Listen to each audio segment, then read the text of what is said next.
Нийтийн тээврийн жолооч кондукторууд хуучнаар автобус нэг компани хашаанд өнөөдөр өглөө 6 цагаас эхлэн хугацаагүй ажил хайлт зарлахаар болсон тухай мэдээлэл цацагдаад байгаа. Ажил хаях болсон шалтгаан нь тарифын хэлэлцээрийг мөрдөхийг шаардаж байгаа. Энэхүү хэлэлцээрт ажилтнууд цалингийн 70%, үлдсэн 30% нь шагналт цалин байх ёстой гэж заасан. Гэтэл одоо цалингийн 40% нь үндсэн, 60% нь шагналт цалин болчихсноос ажилтнууд хохирч байгаа гинэ.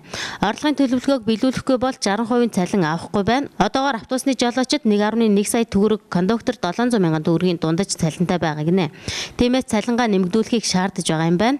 Харин зорчигч тээврийн нэгтгэлийн удирдлагууд үүнд үйлдвэрчний эвлэлийг буруутган бид ажилчдынхаа нийгмийн асуудлыг шийдэж байгаа. Гэтэл нийтийн тээврт үйлчлэгээ үзүүлдэг үлдсэн 21% компанийн ажилчдын эрх ашиг бүр дордчихсан байхад тэр тал дээр үйлдвэрчний эвлэл анхаардаггүй, дугардаггүй. Харин нийтийн тээврийн салбар дотор хамгийн сайн ажиллаж байгаа манай байгууллагад тэд дарамт шахалт үзүүлж байна гэдгийг онцолж байлаа.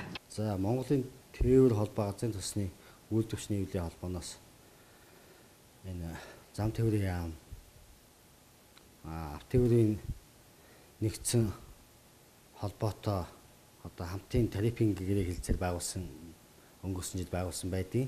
Тэгээ энэ гэрээ хэлэлцээрийг бол одоо байгуулсан гэрээнийхээ одоо гэрээг хэрэгжүүлэх талаар тодорхой хэмжээний ажил зохион байгуулад тэр ажилдаа бол одоо манай нийслэлийн зөвшөөрөл тээврийн жолооч мөнгө хураагч нарыг ажил хаях тухай албан тоот ирүүлсэн байдаг. Энэ нь бол одоо хууль бус юм ажил хаялт болох байсныг бидний жолооч мөнгө хураагч нартай хэлсэн. Тэгээд энэ ажил хаялт манай нийслэлийн зөвшөөрөл тээврийн усан үйлдвэрийн газрын ажилчин жолооч мөнгө хураагч нар нэг ч хүн оролцоогүй бүгд ажиллаа хийж байна.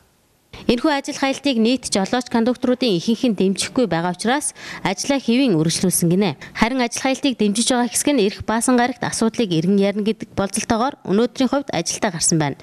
Тэд цалингаа 35%-аар нэмэгдүүлэх шаардлагыг хөрвүүлж байгаа юм.